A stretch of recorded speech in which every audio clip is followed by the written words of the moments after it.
2 spoon பைத்தம்பருப்பு, actually கொஞ்சம் வெந்தயம், அப்புறம் 2 கப்பு வந்து துவரம்பருப்பு,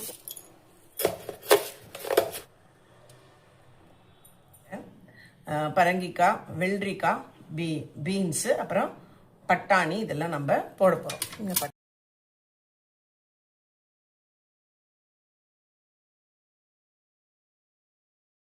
இப்போ நான் வந்து இதுக்கு தேவையான அளவு தண்ணி ஊற்றுறேன்.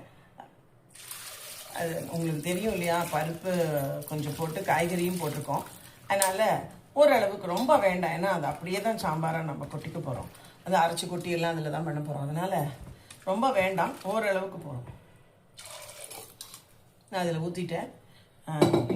அந்த முழுகிற அளவுக்கு பருப்பு கொஞ்சம் வேகிற அளவுக்கு இருந்தால் போகிறோம், காய்கறியும் வேகிற அளவுக்கு இருந்தால் போரும். இதில் நாம் கொஞ்சோண்டு உப்பு போட்டுக்கலாம், அப்புறமா தான் உப்பு ஆட் பண்ணிக்கலாம். ஆனால் இப்போ கொஞ்சமாக நம்ம உப்பை போட்டுட்டுலாம், ஏன்னா அந்த காய்கறி வேகணும் இல்லையா, அதுக்காக கொஞ்சம் சின்ன ஸ்பூனில் நான் உப்பு போட்டிருக்கேன்.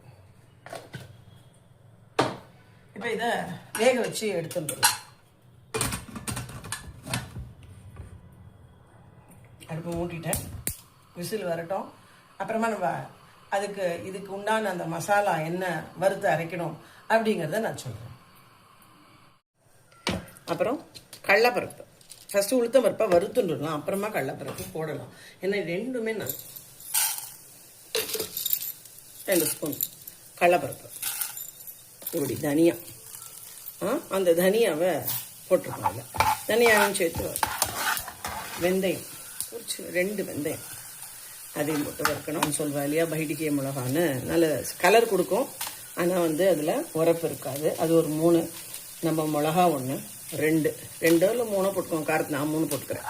அது வேடியும் கட்டியாக இல்லாததுனால நான் பொடியாக போட்டுக்கிறேன். கொஞ்சம் பெருங்காயம், கடைசியில் இப்படி தேங்காய்,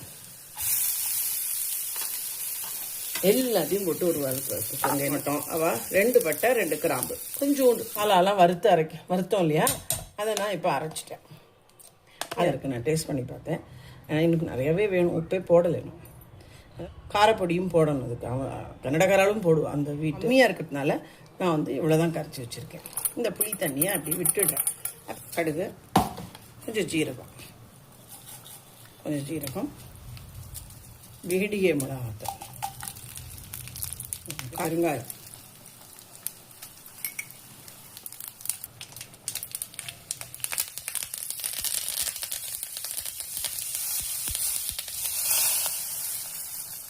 கொஞ்சம் கொத்தமல்லி போட்டு இறக்க வேண்டியது தான்.